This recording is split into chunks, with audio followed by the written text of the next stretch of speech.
Boa noite! Estamos começando mais um encontro. Hoje, o nosso quarto encontro da primeira temporada, mas também é o encontro que irá finalizar a temporada do mês do bibliotecário. Então, sejam todos e todas bem-vindas a esse nosso momento, né, de encerramento do ciclo de encontros para a primeira temporada em relação ao mês do bibliotecário e da bibliotecária. Para esse momento especial de encerramento desse ciclo, eu trago para conversar conosco a bibliotecária Islânia e o bibliotecário Nonato, ambos da Universidade Federal do Ceará. A Islânia Castro, ela é especialista em pesquisa científica pela Universidade Estadual do Ceará e graduada em biblioteconomia também pela Universidade do Ceará. O Nonato, ele é doutor em ciência da informação pela Universidade Federal da Paraíba, mestre em ciência da informação pela mesma universidade, especialista em gestão universitária pela Universidade Federal do Ceará e graduado em biblioteconomia também pela Universidade do Ceará. Queridos colegas, querida Islânia, querido Nonato, muitíssimo obrigado pela presença de vocês nesse dia para fecharmos esse ciclo e mais ainda, né, em um feriado que a gente encontra para reunir, né, os amigos para conversar sobre essa temática proposta para o dia de hoje. Né? Então, a biblioteconomia, ela pode contribuir para um mundo melhor? Seja bem-vinda, seja bem-vindo. Boa noite. Obrigado pelo convite. Para começar essa nossa conversa, né, eu queria que vocês um pouco contassem, além disso que nós minimamente citamos do Lattes de vocês, como é que foi a trajetória de vocês, né? Em que momento vocês chegaram e disseram, eu quero ser bibliotecário, né? Como é que tudo aconteceu até chegar nesse momento de decisão e fazer com que hoje vocês celebrem, né, muitos anos de profissão dentro da Universidade Federal do Ceará?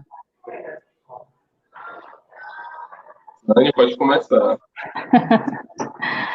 Bom, a minha trajetória, né, ela iniciou numa biblioteca comunitária chamada Gaivota, quando eu já estava cursando o terceiro ano de biblioteconomia, ou terceiro semestre de biblioteconomia, né, e foi uma experiência muito rica, né, era uma bibliotecária que atuava numa periferia aqui de Fortaleza, e lá a gente trabalhava muito com outras pessoas de outros cursos, né? A gente trabalhou com historiadores, com assistentes sociais, com psicólogas, e as atividades lá eram bastante diversificadas, né? Desde cursos de línguas, astronomia, né? A gente fazia um atendimento especial às crianças, a gente tinha uma brinquedoteca, e foi muito rico, né, para mim, principalmente porque eu estava iniciando o curso, e eu aprendi muita coisa, né? E depois, quando eu me formei, eu fui chamada para trabalhar na Biblioteca Municipal aqui de Fortaleza, a Biblioteca Dolor Barreira, uma biblioteca muito problemática. Quando eu cheguei, ela estava passando por uma reforma, ela tinha problemas não tinha nada, né? Faltava móveis, nós tínhamos bibliotecários desmotivados, então, assim, era uma gama de problemas. E, assim, foi meu primeiro trabalho como bibliotecária, né? Realmente foi mas também foi uma experiência muito rica, né? Eu vi que na biblioteca mesmo, assim, a gente não ia conseguir muita coisa, então eu fiz parcerias com o pessoal da Secretaria de Cultura, fiz parceria com a Fátima Souza, que era uma coordenadora de literatura lá da Secfutfol na época, e a gente conseguiu muita coisa, né? A gente conseguiu dar uma estrutura à biblioteca, terminamos a reforma, compramos pela primeira vez livros, né? A prefeitura nunca tinha comprado livro, inclusive nem sabia como comprar livro, foi uma dificuldade. Né, outra pessoa que me ajudou muito nesse processo, junto com a Fátima Souza, foi a Liana, uma pessoa maravilhosa que trabalhava no setor de processos lá de licitação. Até hoje eu devo muito a ela essa compra. E também foi outra experiência rica, né? A questão de gestão de pessoas, né? Que a gente vê alguma coisa na teoria, mas na prática é muito complexa. E lá na Dolor Barreira eu tive essa experiência, né, essa minha primeira experiência na chefia. E com 2 anos de dolo barreira, eu passei na universidade, né? Passei no concurso para a UFC. No primeiro ano, eu fiquei na Biblioteca de Ciência e Tecnologia, né? Que é a mesma que eu estou hoje, só mudou de nome. E o primeiro ano eu passei no atendimento, né? A biblioteca também, eu fiquei no horário tarde e noite, o movimento esse período era muito pequeno, a gente tinha poucas atividades, né? E de lá para cá a biblioteca cresceu muito. Com 1 ano de atendimento, eu fui chamada a assumir a direção da biblioteca, né? Na verdade, coloquei até o Nonato aí, meu companheiro, como um vice, né? Porque eu fiquei bastante assustada que com apenas 1 ano de biblioteca, a gente foi chamado para assumir a direção da biblioteca grande, né? Uma biblioteca que atendia muitos cursos, e passei 9 anos na direção, também uma experiência muito rica, aprendi demais, né? A biblioteca, crescemos juntos, eu e a biblioteca. E agora já está com 2 anos que eu estou na seção de representação descritiva e temática da informação. E também está sendo uma experiência nova, porque desde que eu tinha saído da universidade, eu nunca tinha trabalhado com catalogação, né? Eu trabalhei basicamente todo o tempo em gestão. E está sendo muito bom, né? Que aí faltava isso no meu currículo, está sendo uma boa experiência. Por enquanto é isso. Nonato, você. Pronto. Então, a biblioteconomia, eu acho que começa assim, na minha vida, o meu amor assim, aos livros, né? Sempre gostei de ler. Me lembro quando era criança, meu pai chegava, às vezes trazia uma revista em quadrinhos, da Mônica, do Tex. E isso foi despertando o prazer pela leitura, o prazer pela biblioteca. No colégio, né, desde o ensino fundamental, quando eu mudei de colégio da quinta para a sexta série, aí eu cheguei no colégio que tinha uma biblioteca, que emprestava livros, tinha um acervo de literatura bacana, assim, era um colégio público estadual, mas não tinha bibliotecário, não tinha ação de leitura, mas existia a biblioteca e ela emprestava livros, fazia essa ação básica. E eu comecei a pegar livros. Eu fui fazer um curso no Senai aqui de artes gráficas, era um curso assim bem profissionalizante de 1 ano e 6 meses. O Senai tinha uma biblioteca assim maravilhosa. Todo dia, quando tocava o intervalo, o curso era de manhã, né? Tocava o intervalo, eu corria para a biblioteca do Senai, né? Comecei a conhecer a bibliotecária de lá, que era a Efigênia. Com isso, eu comecei a conversar, né, sobre como era a biblioteconomia, se tinha esse curso e tal, despertou meu interesse.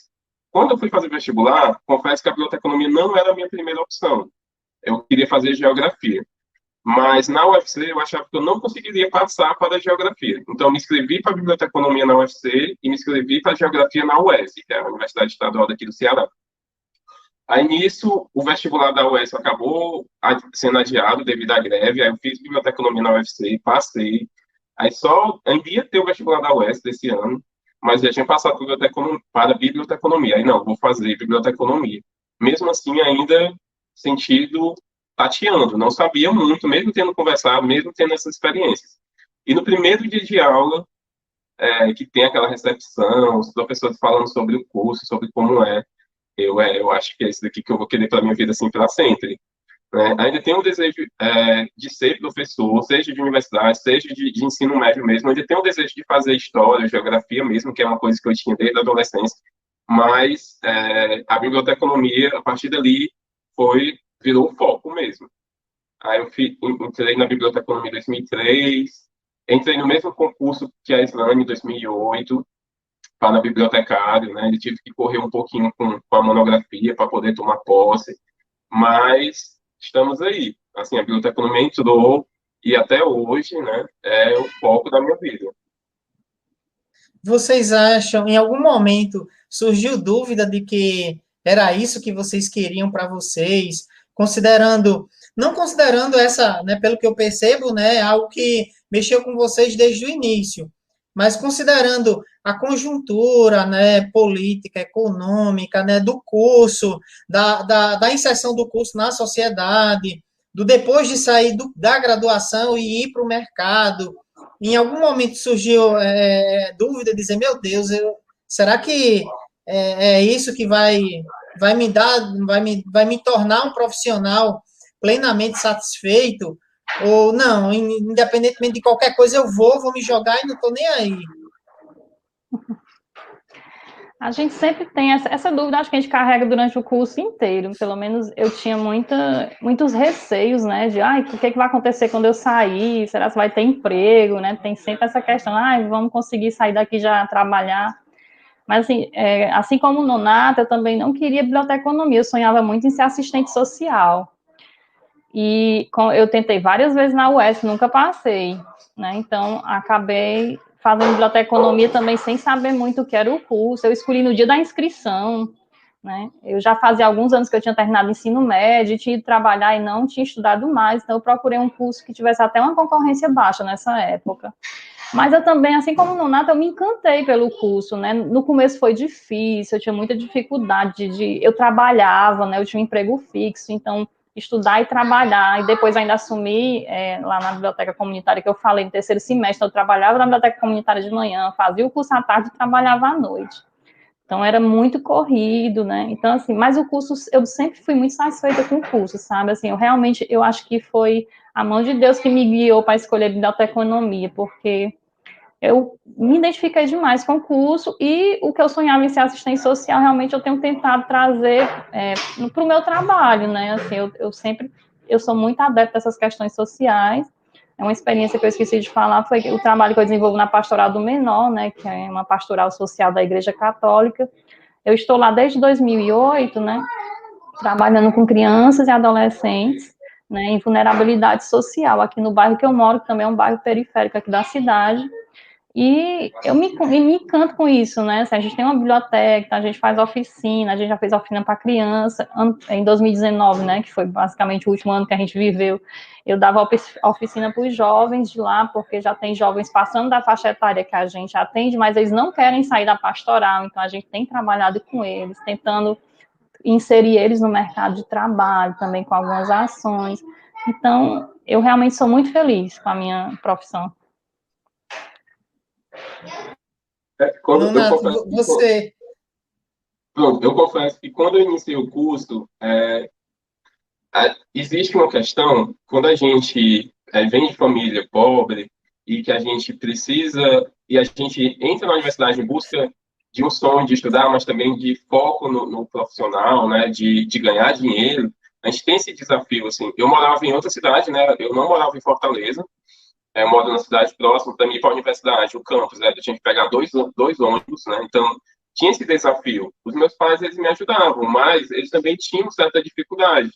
Então, teve uma época que também tive essa pressão, assim, né? Às vezes eu preferi ir caminhando para economizar dinheiro, para poder ir lá. Então, esse fator econômico, para alunos que saem de escola pública, ele também pesa, porque se manter na universidade não é também tão barato.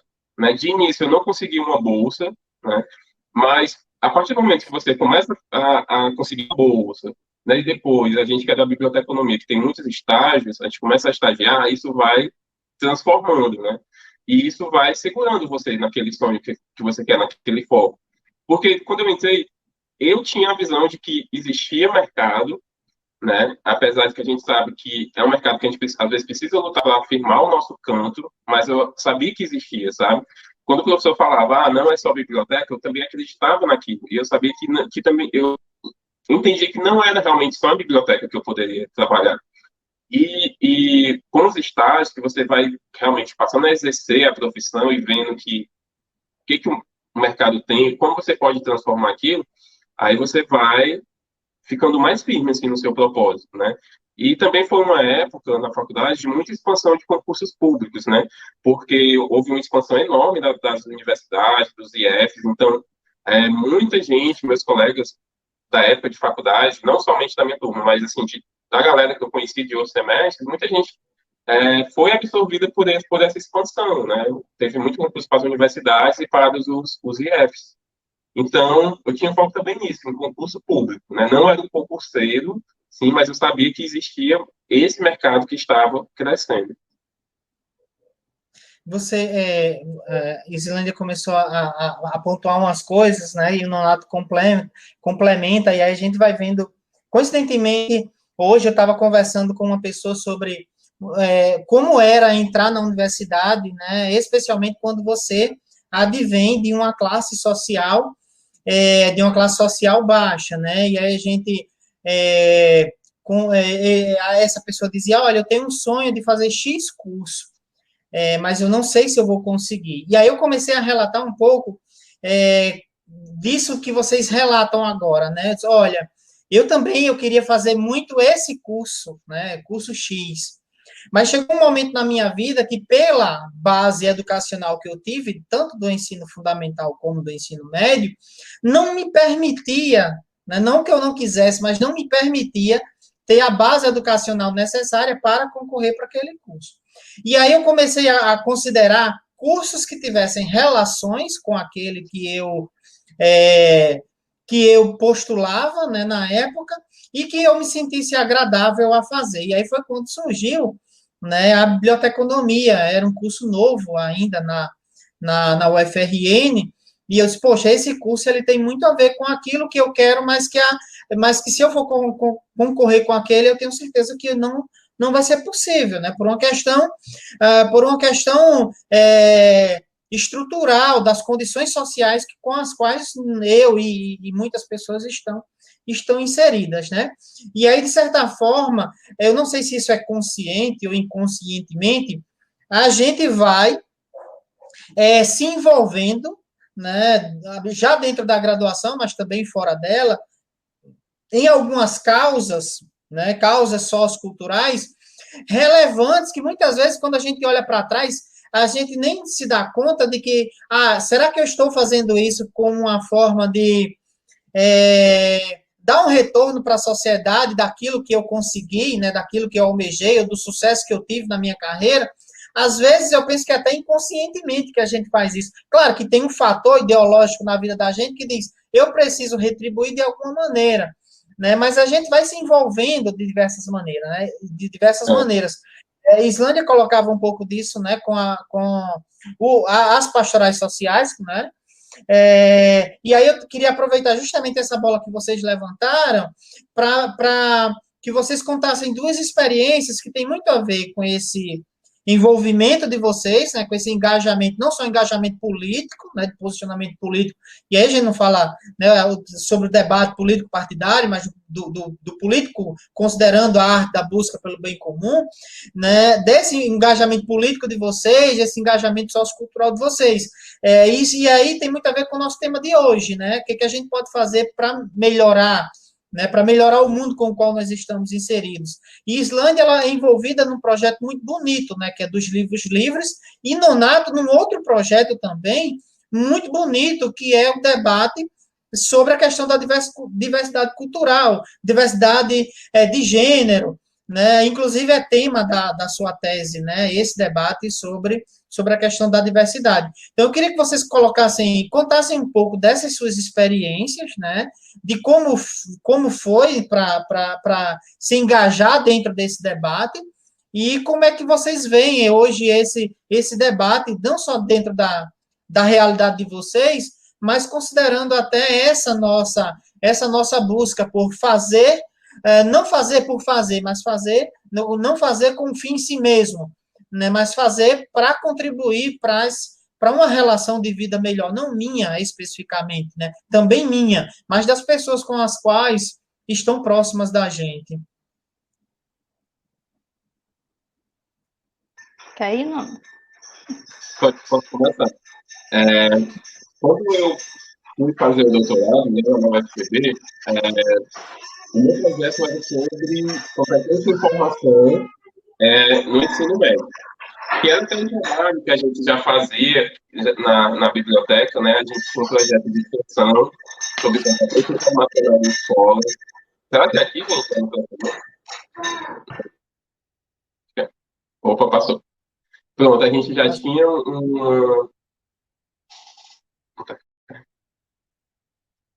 Voltei. A gente tinha um projeto sobre competência informacional em escolas, assim, que eu gostava muito, né, que a gente procurava desenvolver algumas ações em escolas, né, dinamizar o serviço das bibliotecas, a gente ofertava cursos para os professores, e essa era a ideia quando eu passei. E Já no doutorado, né, principalmente eu me lembro muito da disciplina da professora Graça Targino, de responsabilidade sobre responsabilidade social da ciência da informação, é, a gente fez uma pesquisa sobre a presença da temática LGBT na produção científica, em ciência da informação.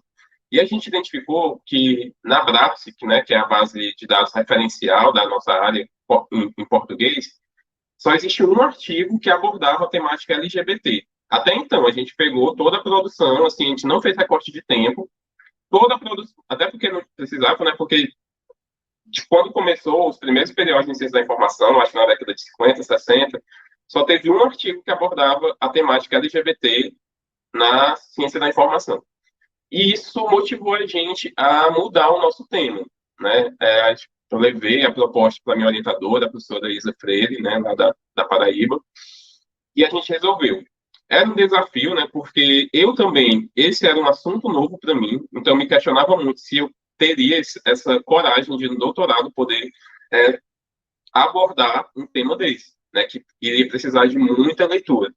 E eu acho que, e no final das contas, assim, a gente conseguiu alcançar o nosso objetivo, né, porque a partir desse momento, né, e de tudo que aconteceu recentemente na história do país, eu acho que nas adversidades, a política, os movimentos sociais, eles conseguem resistir, conseguem crescer.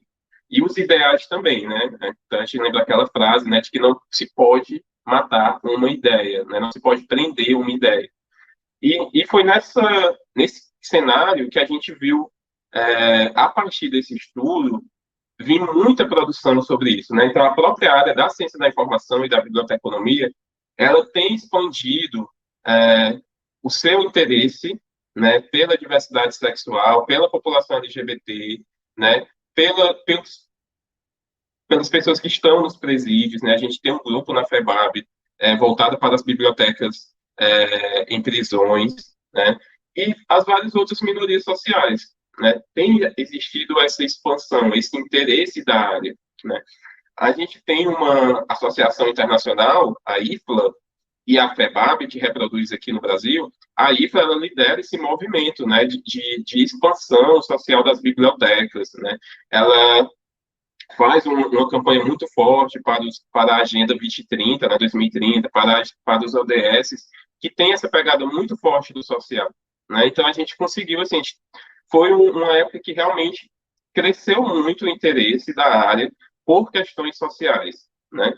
Seja colocando a biblioteca como uma instituição, um ator social presente, né, importante nesse cenário, né, que pode reproduzir essas ideias, né? A gente considerando arte, cultura, literatura, né, como espaços de resistência, e que a biblioteca se torne esse espaço, né? Porque arte, cultura, literatura, enfim, essas manifestações artísticas, né, a própria política, elas têm esse viés, né, de realmente de fazer pensar, de fazer questionar, né, e de compreender, né, no mundo que a gente está vivendo aí, de negacionismo, de terra plana, anti-vacinas, a informação ele tem esse poder de realmente levar esse esclarecimento às pessoas, né? Com respeito às pessoas LGBT, que foi o foco da minha tese, né? Então a gente pôde construir um mapa nacional, né, dos órgãos estaduais que existem nos governos estaduais, né? A gente pôde perceber que apesar do silenciamento que tem acontecido a nível federal, eu posso até fazer um paralelo com o que a gente vê hoje, né? Enquanto toda essa desorganização das vacinas, do distanciamento social que a gente vê no governo federal, a gente vê os estados resistindo, né? Tem a grande maioria, eu acho que dos 27 estados, 24, 25, quase todos, né, fazem uma campanha correta com respeito ao distanciamento, ao uso da máscara, à vacinação. A mesma coisa existe nas políticas LGBTs, né? Dos 27 estados, 24 têm dentro da sua estrutura organizacional uma coordenação voltada para desenvolver políticas para a população LGBT, né? Inclusive em estados que foram governadores que foram eleitos na esteira do bolsonarismo, mas é algo que está presente dentro tem se tornado uma política de Estado, que é instaurar esse órgão responsável por essas políticas, né? Então a gente pode fazer esse mapeamento, a gente pode atualizar os dados da pesquisa. A gente notou que tem crescido o interesse da área, tem se produzido muitos artigos sobre essa população, né, tá? Criamos um regime informacional desse mapeamento que a gente fez, né? A gente pode identificar quem são os atores, além das coordenações, que outros órgãos, ou que outras pessoas, que outros grupos também têm agido nesse sentido, né? De poder propor políticas, participar dessa política pública, tá?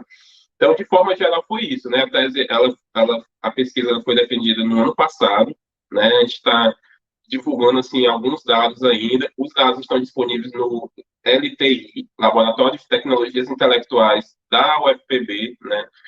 Todos os dados, a gente quer compartilhar todos os contatos, as informações, os sites dessas coordenadorias estão disponíveis nesse site, no LTI, né? Que é um projeto de extensão da UFPB. E continuar divulgando. E a partir disso, a gente viu também a FEBAB, por exemplo, hoje ela tem um grupo que discute essa temática, né? E que tem proposto algumas ações nesse sentido. E agora a gente vai vir, né? Tivemos no dia 30, o dia da visibilidade trans, né? Vamos vir agora para o mês de maio, de junho, que certamente vai trazer muitas ações, né, da FEBAB, e que as bibliotecas também têm buscado participar disso, né? Também se colocando como esses espaços de arte, cultura, e também de resistência.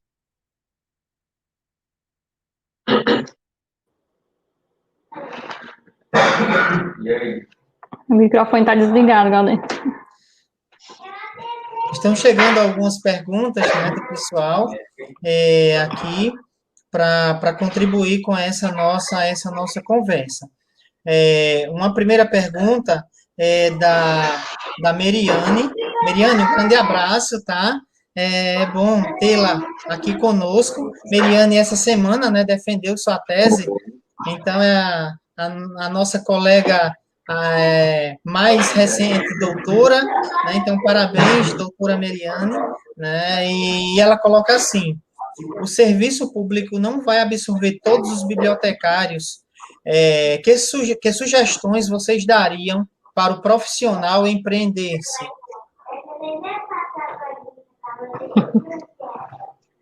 E aí, não? Olha, assim, eu sobre empreendedorismo em si, eu tenho algumas visões meio, às vezes, que não é de grande, não vai de encontro a muitos conceitos que as pessoas pensam, né? Mas agora, uma opinião pessoal, realmente o serviço público não vai absorver todo mundo, até porque teve esse boom, né, recentemente, assim, né, 10 anos atrás, teve esse boom de concursos para as universidades, para os IES, para bibliotecário, para ativista, né? Mas eu vejo muito assim, eu acho que a criatividade que o empreendedorismo ele propaga é algo que deve ser levado em conta, né? Então, temos o mercado privado, né? O outro mercado além do público, né? Que está aí e que a criatividade das pessoas pode notar novos espaços, novas ações que o bibliotecário vai poder agir. O que eu acho que não pode realmente ficar assim, só naquela prática básica de bibliotecário, né, que é de catalogação do acervo, né? Eu vejo muitos colegas que atuam em bibliotecas particulares, de universidades particulares, né, que eles conseguem se engajar, sabe, em todo o processo, além da biblioteca, ou conseguir colocar a biblioteca como participe de outros setores, né? E não é somente aquele setor de poder desenvolver o acervo e agregar ao MEC, né? Mas colocando a biblioteca também no sentido da oferta de cursos, né? Do incentivo à pesquisa, do gerenciamento dos periódicos, tá? Então, eu acho que na questão do empreendedorismo, eu acho que a criatividade é algo importante. O profissional, ele notar, né, novos espaços de ações além do tradicional. Eu tenho acompanhado também, né, vários colegas que têm feito trabalhos diferenciados, né, assim, eu mesmo já trabalhei como freelancer para algumas editoras, eu vejo colegas dando cursos, né, fazendo lives, né, pelo YouTube mesmo, né, e vendendo apostilas. Então, assim, realmente a gente às vezes tem que se reinventar, né? Porque realmente o concurso agora ficou bem complicado. A gente tem essa problemática das bibliotecas escolares, que poderiam, né, absorver bastante bibliotecário. E a questão da rede privada, né? A gente está dependendo também um pouco dessa rede, né? Porque no público realmente está bem complicado. Mas eu acredito que é como o Nonato fala, né? A gente tem que se reinventar, gente. E eu acho também que a questão da gente criar um ciclo de pessoas, né? A gente tem que trabalhar meio que, hoje em dia, assim, meio que em conjunto, sabe? Às vezes eu acho o bibliotecário, ele muito individualista, né? E eu sou uma pessoa que só sei trabalhar muito em equipe, eu tenho muita dificuldade de ser individualista, assim, eu gosto de jogar minhas ideias e ver o que o pessoal acha. Assim, eu lembro que quando a gente saiu da faculdade, a gente pensava em montar um grupo para abrir uma empresa, né? Uma empresa que prestasse serviço para as pessoas, porque a gente tinha medo realmente de não ter esse mercado de trabalho. Realmente a gente pegou uma época boa de muito concurso e a maioria dos meus colegas são concursados hoje. Mas hoje em dia, realmente, a gente tem que se reinventar, tem que procurar novas formas, sabe? Tem que tentar fazer coisas diferenciadas para que sejamos absorvidos pelo mercado. A gente tem, nesses nossos últimos encontros, né, desde o primeiro encontro até hoje, né, tem sido muito recorrente essa pergunta, né, se não dentro daquilo que a gente propõe no roteiro, pelos próprios colegas, né, no chat, a partir do engajamento.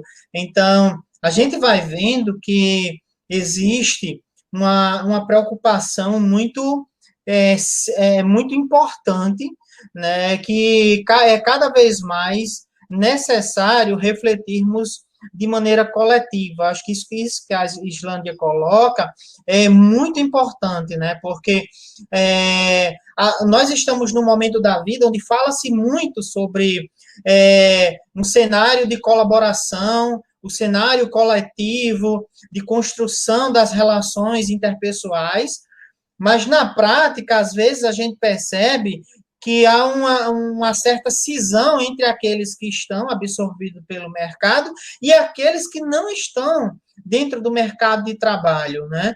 Eu acredito que repensar essa prática do profissional da informação, ele pode forçar alguns debates que ainda não aconteceram, né?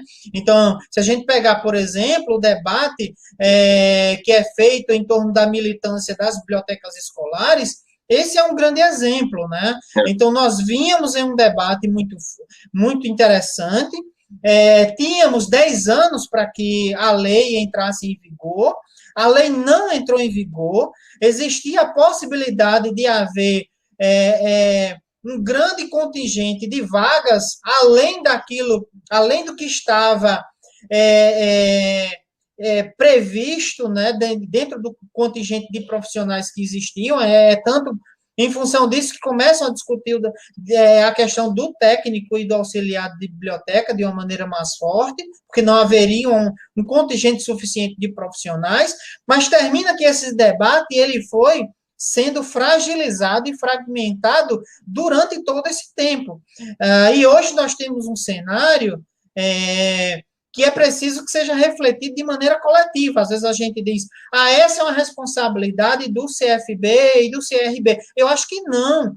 Eu acho que essa é uma responsabilidade de todos nós, né? Porque se a gente, de fato, quer pensar a biblioteconomia a longo prazo, considerando esses mais diversos cenários, a gente também vai considerar o nosso futuro colega que hoje está na graduação, que amanhã ele vai estar no mercado de trabalho e ele vai ser forçado, muitas vezes, a empreender, né, não tendo perfil para empreender, que é outra coisa importante que a gente precisa considerar. Nós temos vários perfis de profissionais, né? E, de fato, nós temos profissionais que percebem que o empreendedorismo é um caminho de atuação, mas existem diversos outros colegas, né, que estão ou que estarão no mercado de trabalho que não têm esse perfil, né? E aí parte muito desse debate político que a gente precisa fazer no nosso dia a dia.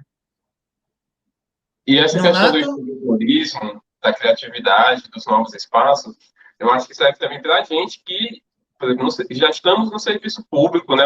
Ou já temos o nosso trabalho, seja no serviço público ou não, né? Porque as bibliotecas estão até hoje aí, e elas vão continuar seguindo.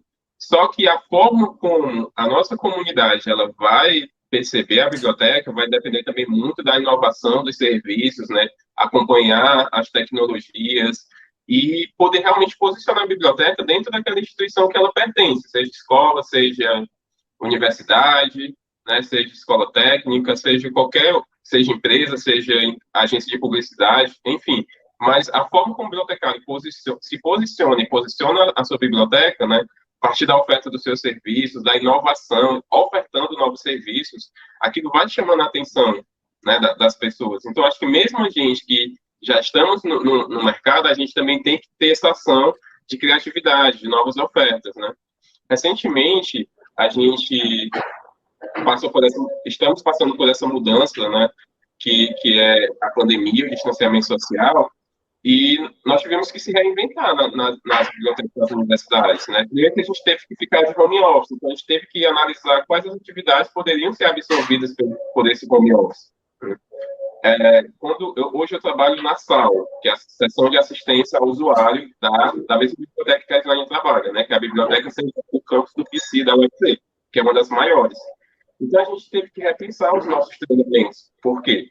Porque os treinamentos eram presenciais, eram na sala de aula ou no auditório da biblioteca.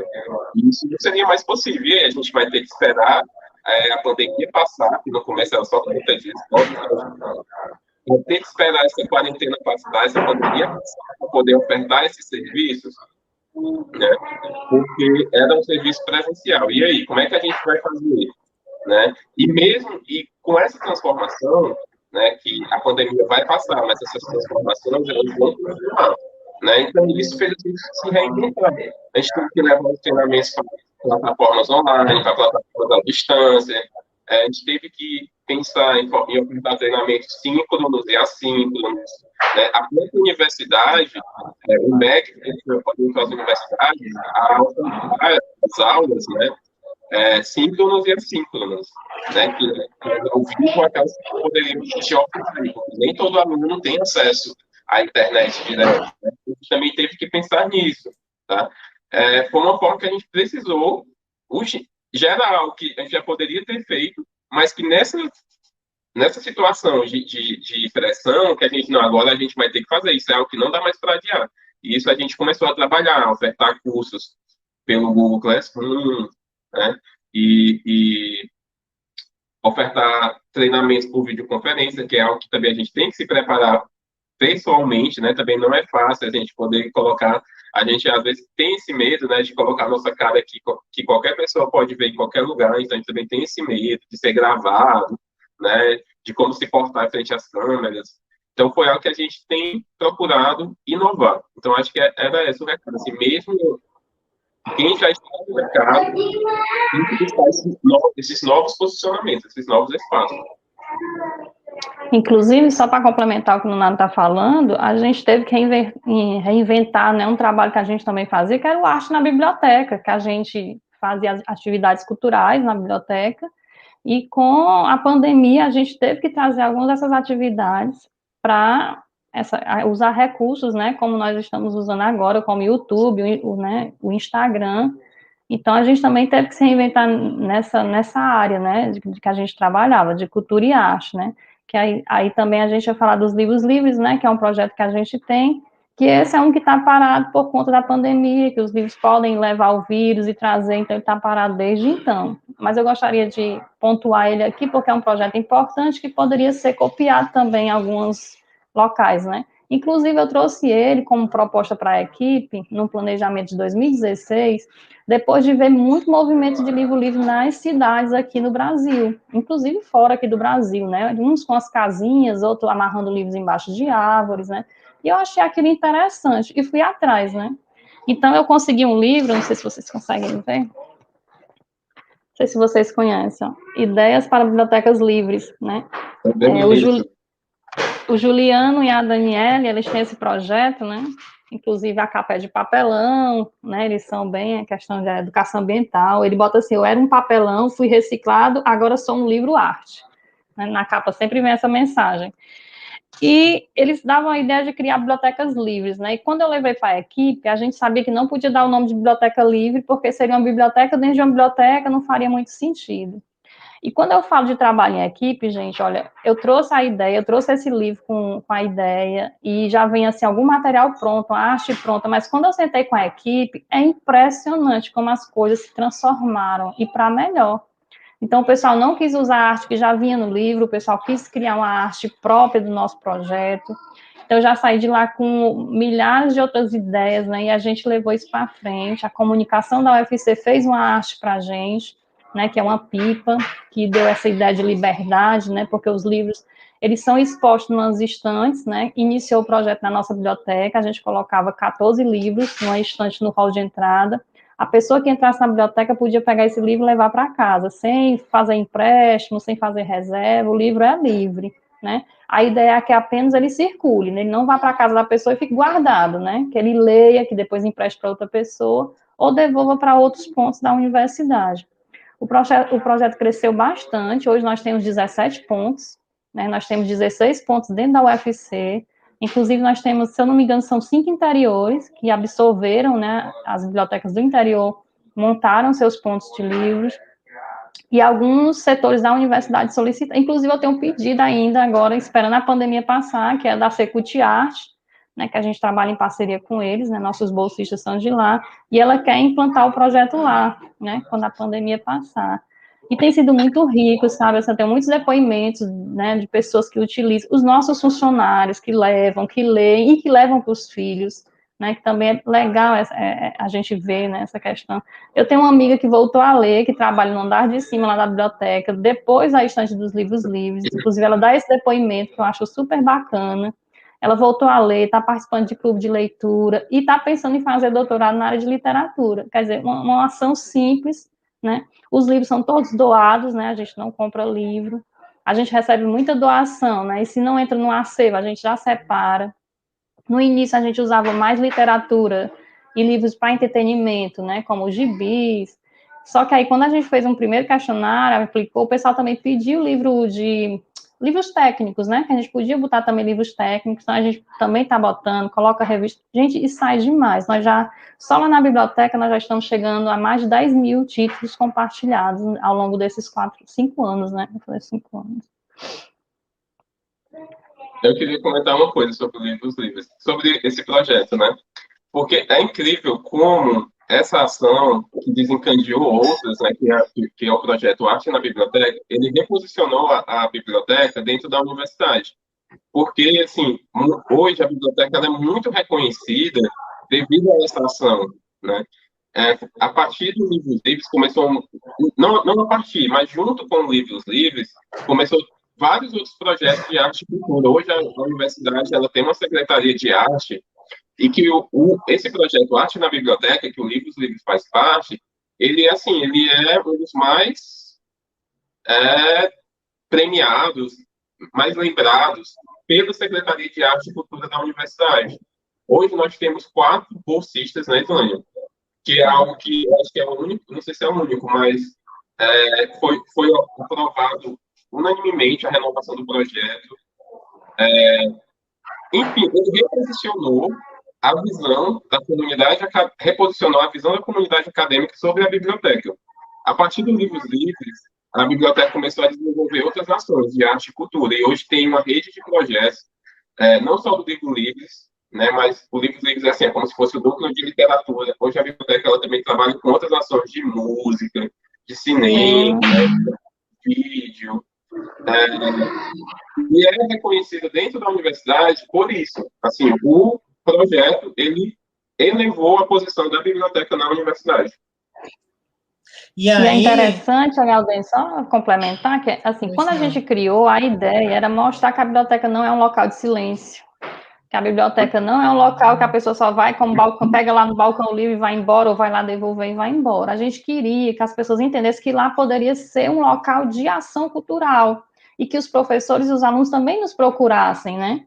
Então, a ideia inicial do ARC seria para trazer os professores e alunos para dentro, para trazer as ações, até porque lá também tem o Instituto de Cultura e Arte, né, que é que engloba vários cursos, né, música, dança. Então, a gente também queria que esse pessoal também viesse atuar na biblioteca, e deu super certo. A gente já teve exposições, né, a gente já teve um show de rock dentro do nosso auditório, gente, e não teve um aluno que foi reclamar. E eu já acho que já foi, porque aos poucos nós fomos implementando isso. A gente já teve música no hall, orquestras. Então, Dança. isso foi habituando, né? Dança. Então, foi habituando o aluno a esses momentos, que não é uma coisa que passa o dia, né? É um momento cultural que a biblioteca oferece, e oferece também para quem está passando. Às vezes a pessoa nem sabe o que está acontecendo, mas ele chega lá, está acontecendo, e ele fica lá ouvindo. Então, isso foi muito importante. E a gente alcançou esse objetivo. Acho que com 4, 5 anos do projeto, nós alcançamos esse objetivo.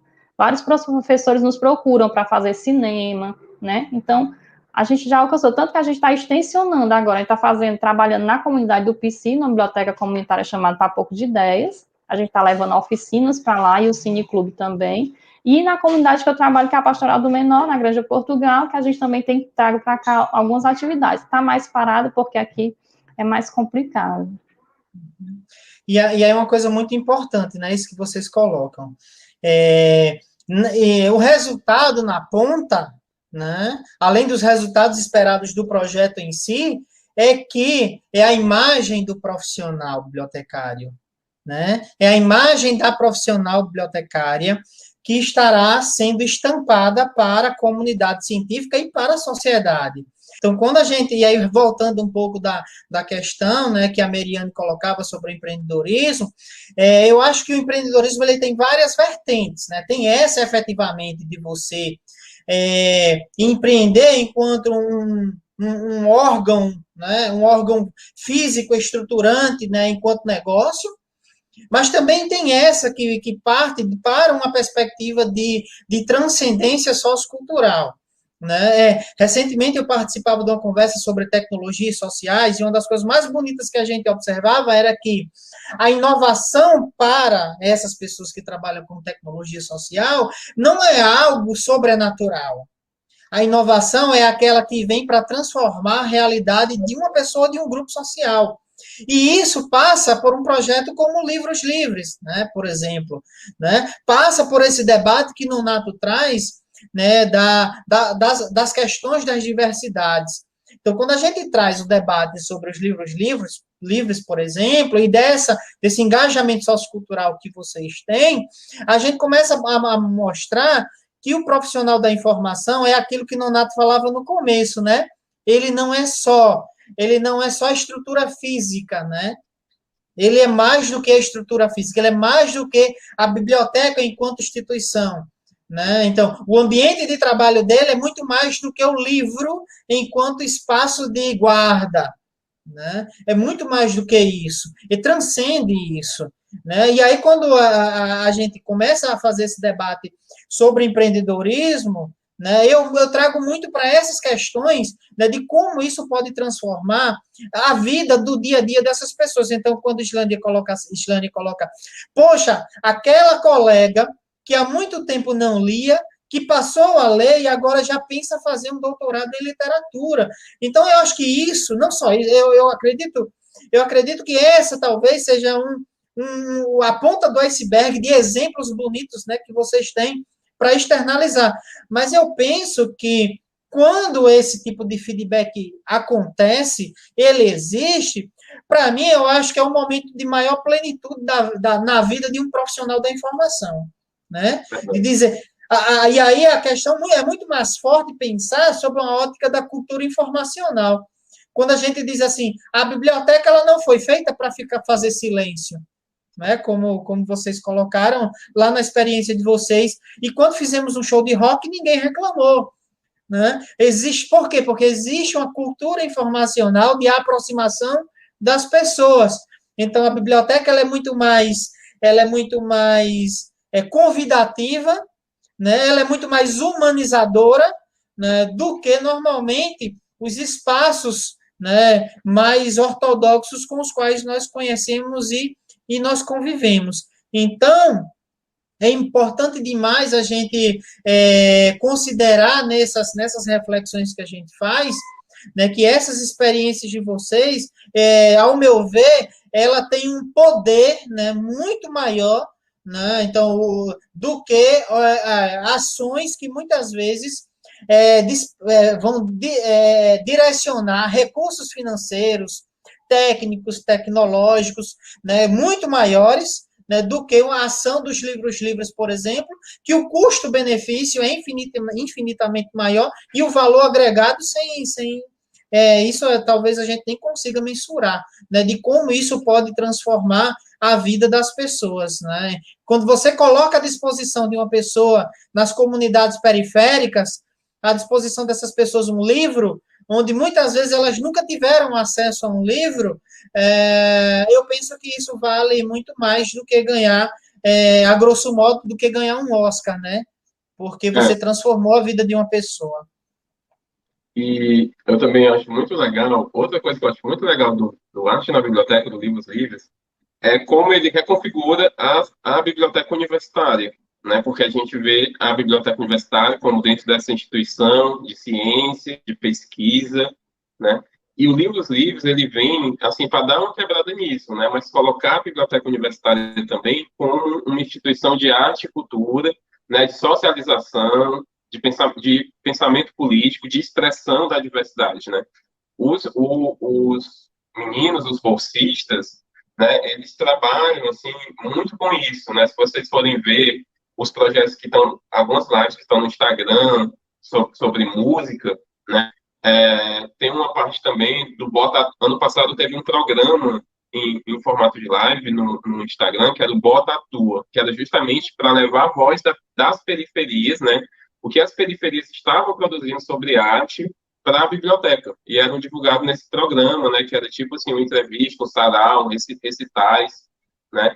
Que era muita coisa, assim, muita diversidade que está sendo produzido nas periferias, nas comunidades, e que não chega assim nas mídias tradicionais, né? Principalmente nesse momento agora de reclusão, né? E sem grandes ações das prefeituras e dos governos. E lá tinha um espaço para eles poderem se expressarem, poder mostrar seu trabalho, poderem mostrar o que está sendo produzido. Então, dá essa quebrada também, aproxima a biblioteca da sociedade, né? Porque tendo uma parceria com a Pastoral do Menor, com outra biblioteca pública, uma biblioteca comunitária que é próximo lá do campus, né? Isso vai expandindo assim a teia da biblioteca universitária, saindo da universidade, mas também cumprindo com outro papel social, né? Que é um papel para além só da ciência, naquela caixinha da ciência. Isso. Tem uma outra pergunta aqui, eu vou colocar para compartilhar com vocês, que é uma pergunta da Adelaide Helena. As tecnologias estão permeando o nosso fazer biblioteconomia. Como incorporá-la ao nosso trabalho, mesmo o Brasil tendo um abismo tecnológico? Nonato, você, a sua dissertação, né, trabalhou com a questão, né, da inclusão a partir das tecnologias de informação e comunicação. Eu acho que a gente poderia começar com você e depois a gente passa para a Islândia, né, caso ela também queira comentar. Eu acho que, assim, essas mudanças, e que a gente foi, até o que eu já comentei, né, sobre o que a gente fez, assim, nas novas práticas do serviço de referência na biblioteca, também já vem até um pouco de encontro, né? Mas falando sobre a dissertação, eu pesquisei sobre o projeto Um Computador para Todos, né, que era um computador por aluno, que era o UCA, né, era um projeto que existia no Ministério da Educação, né, de distribuição de laptops para escolas. Só que não chegou a ser um computador para todos, né, que era a ideia inicial. Era um movimento internacional, liderado assim, por grandes organizações da área de educação, que o Brasil, na época em que a educação era uma coisa mais séria, levada pelo governo federal, né, então aderiu a esse movimento, né, chegou a distribuir laptops nas escolas.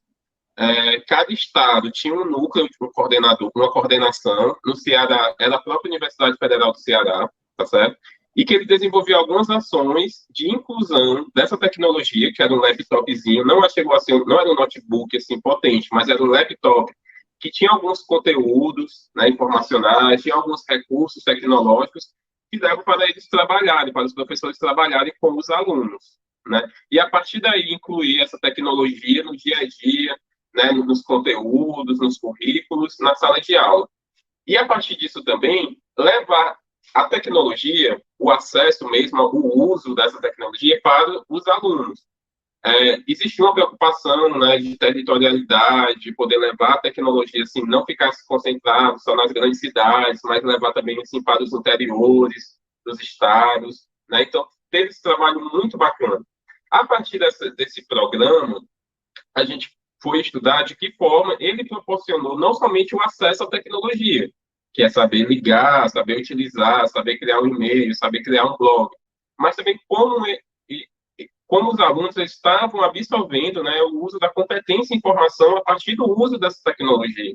Né? Se eles realmente, a partir dali, eles poderiam resolver problemas do seu dia a dia, problemas da sua escola, da sua série, dos seus conteúdos, fazer as suas pesquisas, né, avaliar fontes de informação. Né? Esse foi o trabalho desenvolvido na tese. Sobre o programa em si, né, com o tempo, ele foi sendo abandonado, né, a gente teve essas mudanças de governos. O programa ele chegou a ser abandonado, assim, mas a ideia dele permaneceu. Né? Por exemplo, depois da distribuição dos laptops, né, veio a distribuição de tablets, né, chegou a ser distribuído tablets em algumas escolas, né? Mas realmente, com essas mudanças que a gente teve, o programa em si, ele foi desativado. Né? O programa ele foi desativado. Mas eu acho que a ideia dele é ainda algo muito necessário. Né? Recentemente, foi vetada a questão do acesso à internet por parte do governo federal. Né? Era algo que a bancada da educação estava lutando muito e que foi aprovado no Congresso, mas que foi vetado pelo governo. Né? A esperança é que ainda seja derrubado o veto. Né?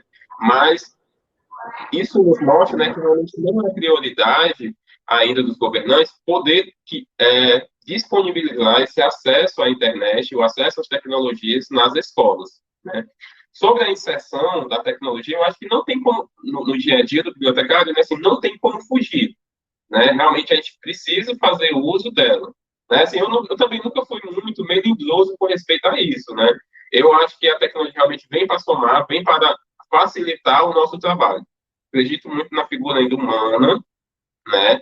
Não acredito no exterminador do futuro, né? De substituição da tecnologia, mas acredito que realmente ele vem para somar ao nosso trabalho, né? Vem para facilitar muita coisa, e vem para dinamizar, vem para expandir o nosso alcance, né? Numa live dessa a gente disponibiliza uma live que a gente faz na biblioteca com respeito a como normalizar seu trabalho acadêmico. Qualquer pessoa vai poder ter um acesso rápido àquele conteúdo e vai poder aplicar ali as leis da BNT, né? O que ficava restrito à sala de aula vai ficar disponível para qualquer pessoa. Você quer comentar, Islane? Como o Nonato falou, eu acho que a tecnologia já está presente, né? Por exemplo, na biblioteca, se faltar energia, todo mundo para trabalhar. A nossa atividade vira só ajeitar a gaveta, né? Rasgar papel antigo, né? A gente até brinca. Porque realmente hoje a gente usa tudo software, né? Tudo é tecnologia, tudo é internet. A internet caiu também, já não funciona nada. Então a gente já está bem refém dessa questão tecnológica. Esse abismo, assim, que você fala, eu vejo muito, por exemplo, eu trabalho na universidade, que realmente eu tenho uma internet boa, um computador bom, né? Mas eu trabalho com a comunidade aqui no bairro, então a gente tem dificuldade de chegar a eles até pelo WhatsApp, porque muitos não têm nem telefone, né? Então, há realmente essa disparidade, assim, eles estão com muita dificuldade para estudar, né? A gente mal tem contato com eles, a gente tem feito visitas. Quando melhora a pandemia, a gente trabalha fazendo visitas. A gente criou o Sacola Literária, que também é um projeto super bacana para quem quer implementar. Como eles não podiam mais ter o acervo, a gente começou a disponibilizar 18 títulos pelo WhatsApp, e eles podiam pedir esse título durante a semana, e aos sábados nós entregávamos na casa deles. Né? Então, são coisas que a gente vai fazendo para movimentar, mas realmente a tecnologia na periferia, a gente ainda é muito... As nossas internets, até a gente mesmo, o meu notebook não estava acostumado a trabalhar todo dia em casa, então está muito difícil. Tem dias que ele não quer trabalhar de jeito nenhum, né? Tem dia que ele começa a atualização, 2 horas de atualização, porque realmente exige muito, né? E aqui no bairro realmente é bem complicado. Assim, às vezes a família tem 5 pessoas e um celular. E aí, se a gente observar, abrir um pouco mais desse espectro, né, dessa relação da dita inclusão digital, tem algumas outras questões que ainda não foram plenamente resolvidas. Né? Se a gente pegar, por exemplo, o analfabetismo tradicional, ele ainda faz parte da vida, né, de grande parte da população brasileira, o analfabetismo funcional, e aí vem o analfabetismo digital, e aí vem o problema da competência informacional. Então, nós não conseguimos resolver ainda o primeiro nível da base de analfabetismo. Né? Então, isso ainda é mais complexo e muito mais doloroso, né? Porque nós chegamos um momento que a gente precisa discutir a inserção das tecnologias de informação e comunicação na vida das pessoas, mas grande parte da população ainda não conseguiu suplantar algumas questões que são basilares no dia a dia, né, da vida dessas pessoas. Então, eu penso que, assim como vocês, as tecnologias, elas estão e vieram para agregar valor ao nosso trabalho, e aí precisamos estar abertos e aptos a isso, mas também é preciso fazer essa reflexão sociopolítica de que existe algo muito mais amplo, né, que nós precisamos refletir. E parte muito dessas limitações com as quais nós vemos e observamos nesse Brasil continental, né? Eu vou aqui fazer alguns comentários do que o pessoal tem feito, né, para um pouco humanizar mais essa nossa conversa, na relação nossa com o engajamento das pessoas, né, mas assim, de dizer, em primeiro lugar, que nós já estouramos o nosso teto, né, então, eu sempre digo isso, tenho dito isso nos 4 encontros, né, estouramos o teto, por quê? Porque a conversa tem sido muito agradável, né, e isso parte necessariamente dos convidados e das convidadas que vieram, né, e assim como das pessoas que estão nos acompanhando e que estão engajadas nessa nossa conversa, né, então, obrigado a todos que estão nos acompanhando. E aí temos colegas, depois coloquem aí no chat de onde vocês estão nos vendo, né, eu sei que nós temos colegas da Paraíba, do Ceará, do Rio Grande do Norte, né, mas alguns colegas eu particularmente não conheço, então coloquem aí para a gente mais ou menos ter uma dimensão, né, de onde todos e todas estão nos vendo, né. Bem, a Adelaide coloca assim, essas histórias elas são motivantes, né. Meriane diz assim, os desafios de tempos remotos foi muito bem colocado por Nonato. Meire, parabéns. Eu queria parabenizar a Meire, eu acompanhei, eu assisti a apresentação dela, só não entrei na hora da fruição, né? Mas, assim, o doutorado trouxe alguns presentes, né? Reencontrei o Sally e conheci a Meire mais de perto, assim, uma pessoa maravilhosa, uma grande professora, grande incentivadora, defensora da arquivologia, fez um trabalho fantástico sobre a arquivologia no país, né? Grande bibliotecária, né? E agora adentrou nesse mundo, né, do ensino da arquivologia. Parabéns, doutora Mediane. E, além de tudo, uma grande humanista, né? Uma pessoa que tem um coração, uma sensibilidade muito grande.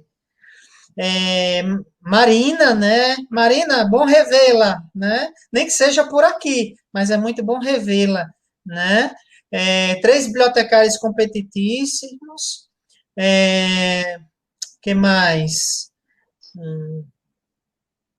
O trabalho é fundamental, gratidão, oportunidades vão surgir, mas precisamos estar preparados.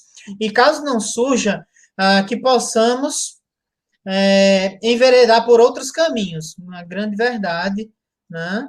Debate extremamente importante e interessante, parabéns. Como diria Gal Costa, é preciso estar atento e forte. Sim. Né? Parabéns a Nonato e a Islândia, ao projeto pela criação do canal.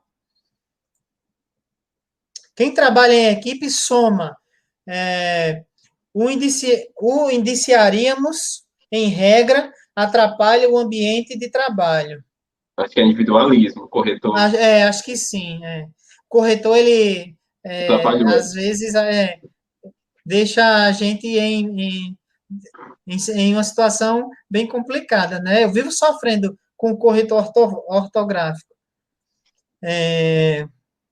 Bom, só fera. Esse meu amigo Nonato é muito top, né? Então, o Nonato trouxe também Puxa pra é, cima, todo mundo sai faz é, parte.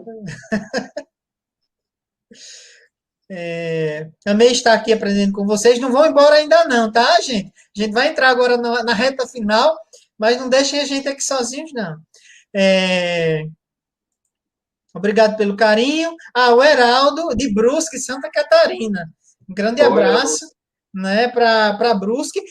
A gente teve a oportunidade, né, Nonato, quando foi para o Eneb não, perdão, o Enancib de 2014, né, nós tivemos pelo amor de em Deus. Santa Catarina, né, e fomos a Brusque, passamos por lá. Eu não sei se o Nonato teve essa oportunidade, né, eu tive esse privilégio, uma cidade Foi aquele belíssima. passeio, é aquele passeio das compras, que tem um cenário E, alemão. é, Isso, também passamos por Brusque, Ah, que né? legal. Eu não- Então, um abraço, né, para todos vocês. É, bem, gente, antes da gente passar a bola para vocês fazerem as considerações finais, eu queria que vocês, dentro daquilo que a gente tem conversado, é, tentassem minimamente, na percepção de vocês, né, como a gente pode responder a esse mote do dia de hoje, né? Então, como a biblioteconomia, ela pode contribuir para um mundo melhor? De uma maneira ou de outra, vocês já disseram isso, né? Mas só para a gente dar um fechamento a isso, tá? Logo na sequência, nós vamos falar para vocês das dicas de livros que nós trouxemos, né? E aí a gente passa para as considerações finais. Então, por favor, nos esperem só mais alguns minutinhos. Islândia, Nonato.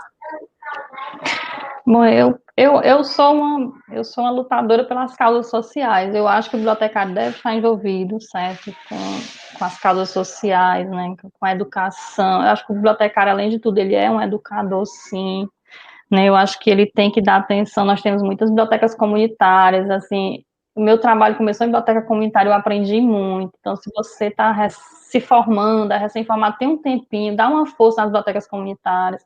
Muita gente quer que as bibliotecas comunitárias contratem bibliotecário, gente, não tem condições porque não tem dinheiro. É tudo voluntariado, mas você não perde nada, você só aprende, né? Então, trabalhar com educação ambiental, né, um problema tão sério no Brasil e no mundo. Eu acho que a gente pode trabalhar essas questões dentro das bibliotecas. Inclusive, eu acho que na live passada sua que eu assisti, alguém comentou sobre ações que a biblioteca desenvolveu. Achei maravilhoso. Nata, estou cheia de ideia. Até a água do ar-condicionado que ela aproveitava, né? Isso. Então, achei fantástico aquela ideia. Eu acho que a questão da arte e da cultura, nós só vamos mudar esse país, gente, com educação, arte e cultura. Eu acredito muito no poder dessas três coisas juntas, né? Eu acho que nós temos que levar isso para nossas crianças e nossos jovens para fazer um Brasil melhor, porque do jeito que está, não está dando para aguentar mais, né? As bibliotecas saírem dos seus muros, né? Eu acho que a gente espera muito, né? Assim, dentro da biblioteca, alguém chegar. Eu acho que a gente está na hora da gente começar a se mostrar mais, né? Eu acho que aí a gente vai abrir também espaço para esses futuros bibliotecários. Né? Eu acho que ficar só esperando. Aqui em Fortaleza está com problema sério. A nossa biblioteca estadual está fechada há mais de 8 anos. 8 anos já, né? Então, é muito dramático. Assim, as bibliotecas comunitárias é que têm desenvolvido algumas atividades, né? Então, acho que as bibliotecas têm que começar a pensar realmente fora dos seus muros. Vamos levar atividades para as comunidades, né? Também não só trazer as comunidades para a nossa... Eu acho que a gente tem que aparecer socialmente, gente. Eu tinha um chefe que era um médico que ele dizia assim, quem não é visto nunca é lembrado, né? E eu acho que a gente tem que partir dessa premissa na biblioteconomia. A gente tem que aparecer para criar esses espaços de trabalho também, sabe? Só ficar esperando.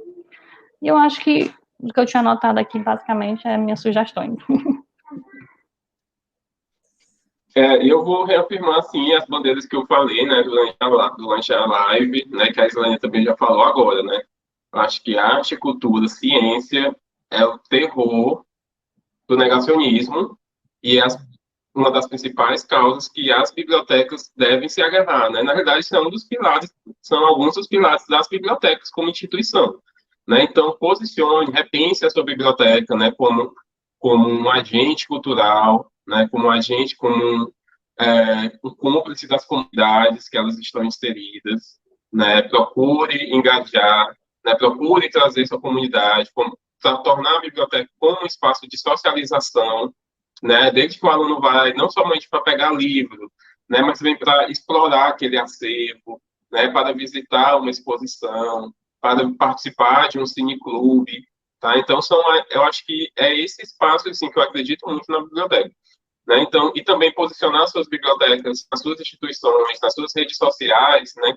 Em coisas simples, sabe? Mas são coisas simples que, infelizmente, hoje em dia precisam ser ditas, né? Que são questões já cientificamente comprovadas e que está sendo questionado, né? Que é a questão da vacinação, né? Questão da terra plana, gente. A gente precisa ainda reafirmar isso hoje em dia, né? Eu achei muito bacana. Eu vi durante essa semana, né? Completou o aniversário do golpe que houve no Brasil. Eu vi algumas postagens de algumas bibliotecas sobre isso, né? Então, a gente perceber, eu pelo menos, quando eu vejo uma postagem daquela, né? Nossa, o alcance que aquilo ali está tendo, né? Nas redes sociais, né? E é um ato político, né? Inclusive de algumas bibliotecas universitárias, né? Já se posicionado, afirmando aquilo como golpe, como o início de uma ditadura. Então, aquilo é importante. Então, posicionar a sua biblioteca, claro que nem sempre isso vai ser possível, né? Isso a gente também, infelizmente, a gente tem que lidar com isso também. Nem sempre vai ser possível assumir alguns posicionamentos, mas sempre, cada passinho que você dá nesse sentido, e de colocar arte, cultura e ciência como núcleos da sua biblioteca, isso vai transformar, vai fazer uma mudança, vai trazer a mudança, seja só nesse contexto, ou vai trazer a mudança em alguém que vai ver aquilo, tá? E expandir suas ações, né? Como eu vejo muito hoje na BCCP, né? Todas as ações que a gente faz, a gente pensa muito assim no alcance que aquilo vai ter, né? Seja numa exposição, agora não, que está cada dia tá mais difícil devido à pandemia, né? Mas a gente pensávamos na exposição para o Dia da Mulher, para a consciência negra. Hoje a gente levou tudo isso para as redes sociais, que é o que a gente está podendo fazer no momento, né? Agora, no mês da mulher, a gente celebrou divulgando mulheres cearenses que são escritoras, né? Então, a gente tem a grande Raquel de Queiroz, que é cearense, e temos outros escritores também que precisam ser divulgados, né? Precisa ler mais mulheres, né? As mulheres construíram esse país, né? Construíram toda a sociedade. E temos grandes personalidades. E geralmente quem ficava na visibilidade era sempre o autor cearense, né? Do homem, né? Era o José de Alencar, era outros, assim. Então a gente precisa também, e hoje existe também esse silenciamento ainda, então a gente também precisa posicionar-nos, né? Para divulgar essas mulheres que existem. E isso para tudo, né? Na luta contra o preconceito racial, né? A favor da diversidade, né, a favor da acessibilidade. Então, temos um grande papel a cumprir nisso. É isso que eu acredito, assim, como biblioteca. E eu estou muito feliz em trabalhar numa biblioteca, né, que também temos espaço para isso. Também nem sempre é possível, né? A gente tem que saber a realidade de alguns colégios também, que nem sempre vai ser possível. Mas o pouco que você fizer vai transformar e vai virar um muito. Bem, agora nós vamos para dica de livro. Eu queria que vocês dissessem que livros vocês gostariam de indicar para as pessoas que estão nos vendo agora, mas também para aquelas que irão nos ver, né, irão nos assistir depois que finalizarmos esse momento, né? A gente tem percebido que existe um número substancialmente maior de pessoas que nos assistem depois que a live é finalizada, né? É muito alto esse valor em relação ao quantitativo de pessoas que estão online. Então, nós vamos chegar a um número maior de pessoas. Então, essa dica de vocês, né, também vai chegar para essas pessoas. E aproveitando que antes de vocês compartilharem a dica, né, de livro, nós estamos montando, tá, uma livraria dentro da proposta, né, disso que nós estamos chamando de ecossistema para bibliotecários. Nós estamos inserindo lá vários livros. Começamos a inserir livros da biblioteconomia, a ciência da informação, museologia e arquivologia. Estamos inserindo novos livros, todos os dias novos livros. Então, inclusive esses, né, a gente está vinculando a essa livraria a uma grande multinacional que opera hoje no Brasil.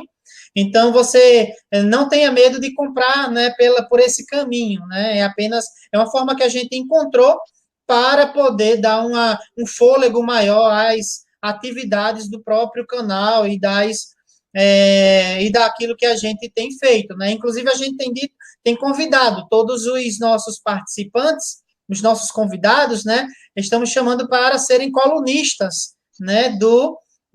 Dessa proposta, né? Que começa pelo blog, né? E a ideia é que essa livraria ela também possa ser uma espécie, né, de contributo à participação de todas essas pessoas que irão se somar.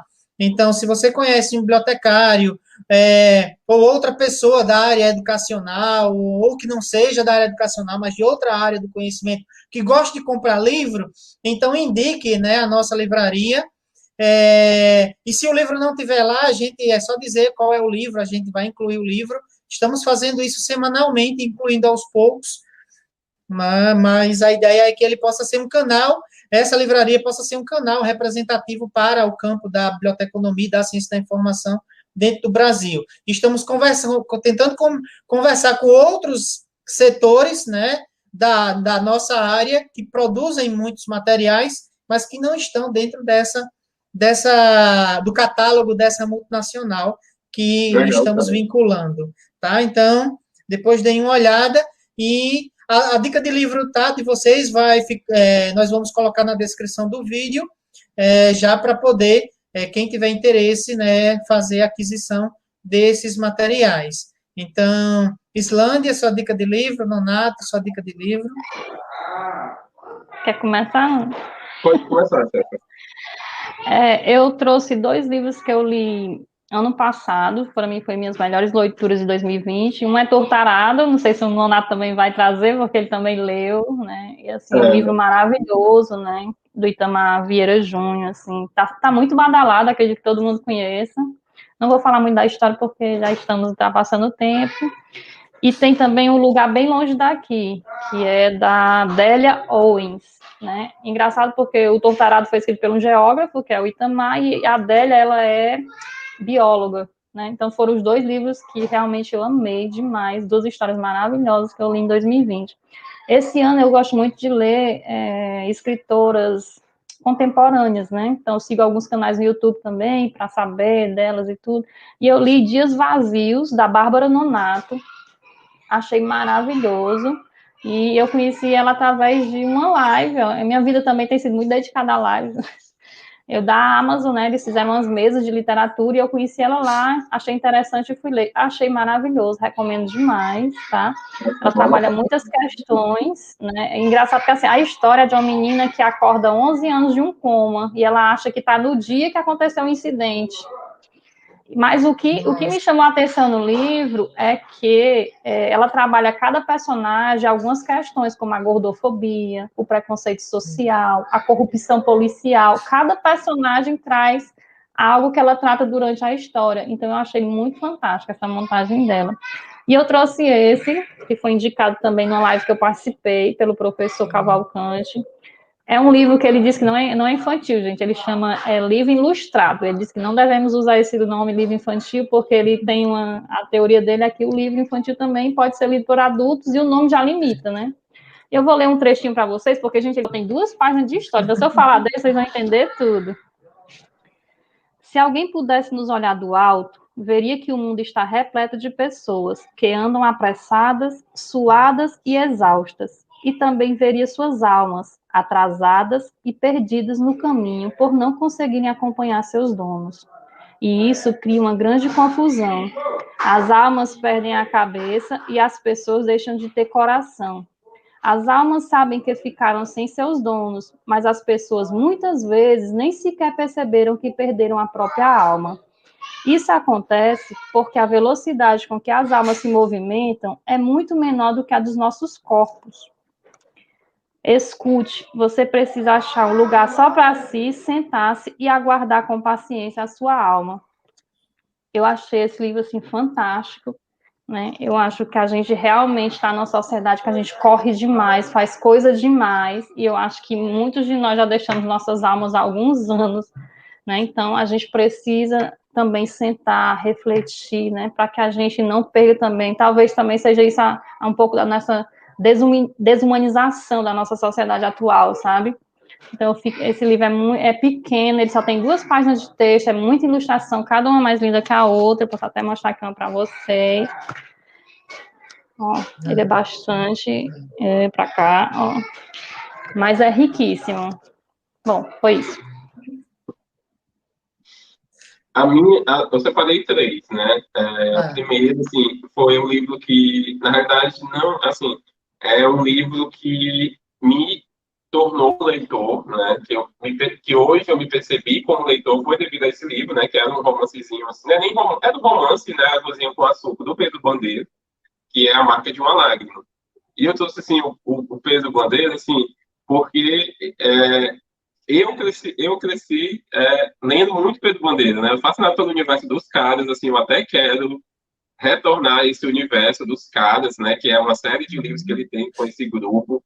Então, assim, para os bibliotecários escolares, para quem é pai, mãe, o Pedro Bandeira é ótimo, assim, para tornar você, seus filhos, seus alunos, sua comunidade, assim, leitores.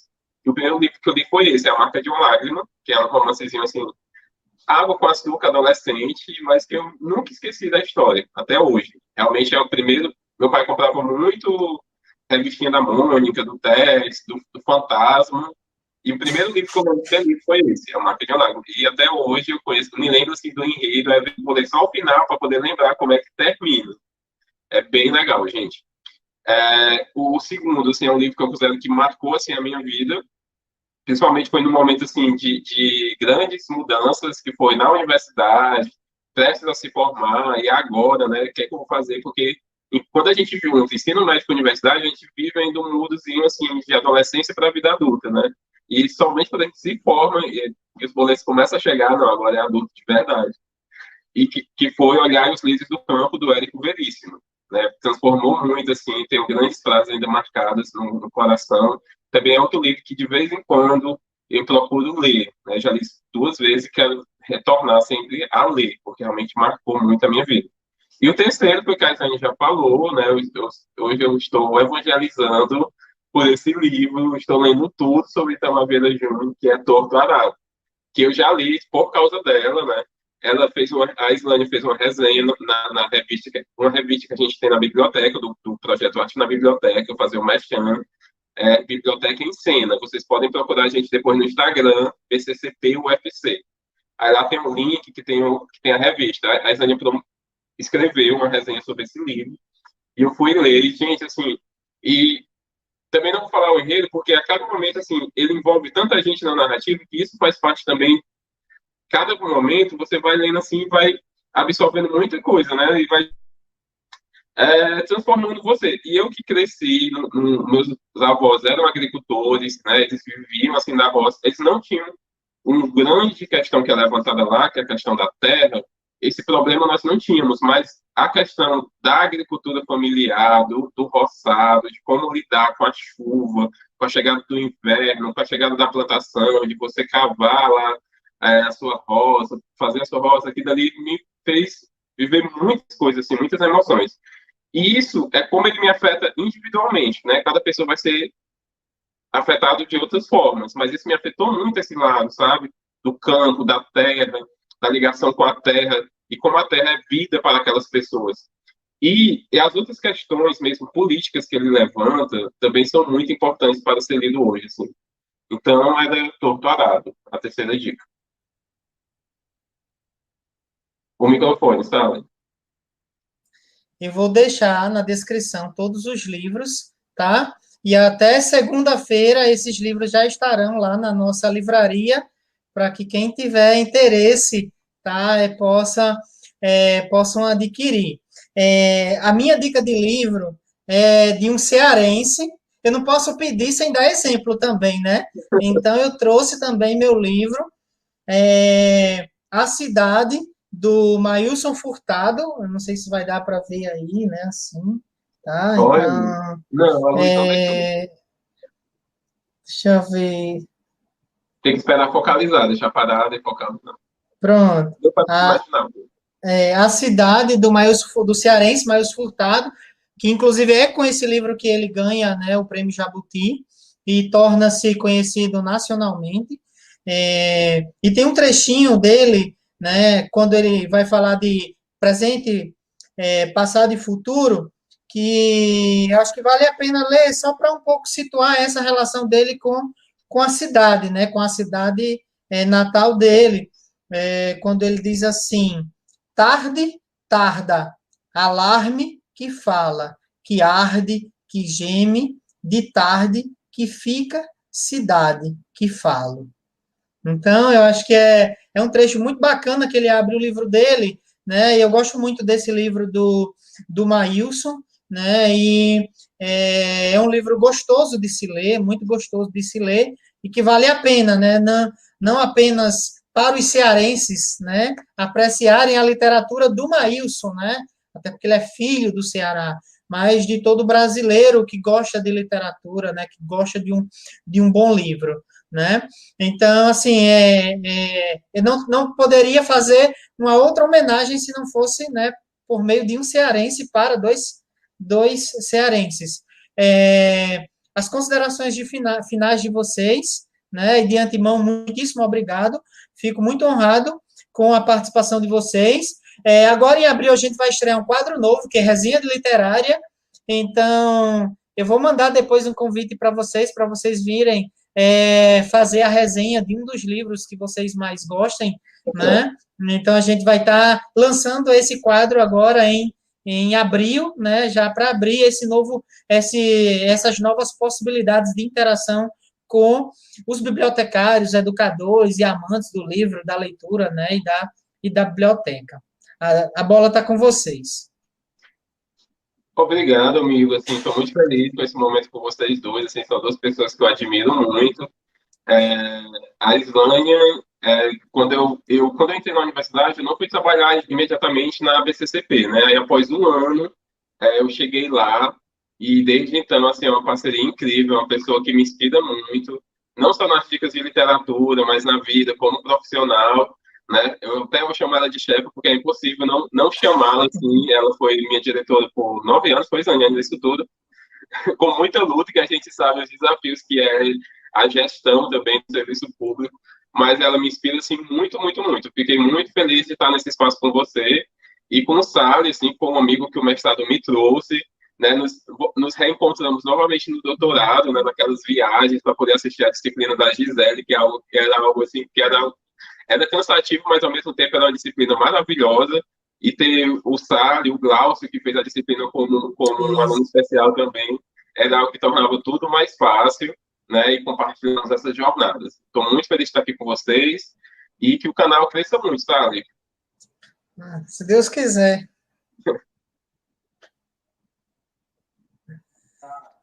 Islândia. Minha filha está brincando de bola. Gente, eu só tenho a agradecer também pelo convite, né? Eu até gosto de compartilhar as coisas que a gente já fez como bibliotecária, porque a gente traz ideias, né, para que outras pessoas também possam aumentar também, levar essas ideias para frente também.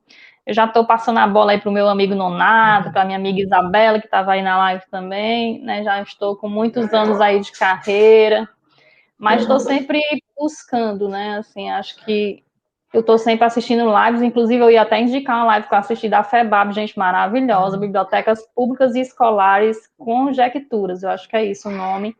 Eu achei fantástica, né? As duas pessoas que falaram, a Adriana Ferrari também trouxe alguns números do Brasil, porque assim, né, depois da pandemia, nós já temos que pensar, né, que atividades vão oferecer nessas pessoas que perderam os órfãos da pandemia, essas pessoas que perderam familiar, as pessoas não vão voltar da mesma forma, né, nós teremos que pensar também nisso, pessoas desempregadas, as bibliotecas públicas têm que pensar em alguma coisa nesse sentido.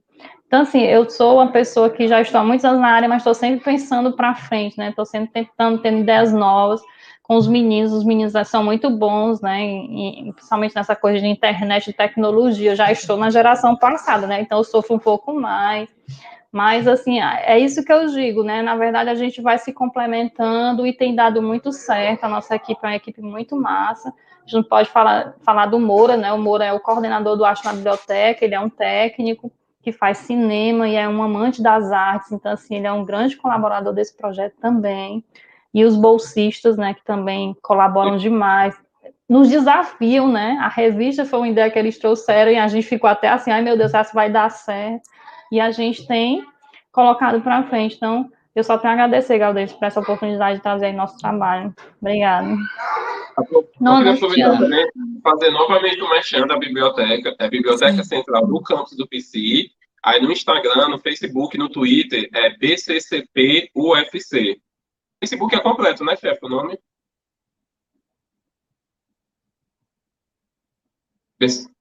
Tá desligado. Eu acho que é a Biblioteca Central. Isso, é o nome completo, Biblioteca Central do campus do PC. Aí no Instagram e no Twitter é BCCP UFC, a sigla, tá certo? Siga lá, as redes sociais também são, os conteúdos lá também são produzidos pelos outros colegas bibliotecários, pelos alunos. Tem lá várias ações, agora a gente está com várias ações nas redes sociais devido à pandemia. Então, várias ações do Arte na Biblioteca também é por lá, tá certo? E a gente vai deixar, faz questão de deixar na descrição do vídeo para que todo mundo possa acessar, né, depois que sair daqui, tá? Então, gente, muito obrigado. Obrigado mesmo, no feriado, estamos aqui falando de biblioteconomia, né? Obrigado a todas as pessoas que nos acompanharam nesse dia de hoje.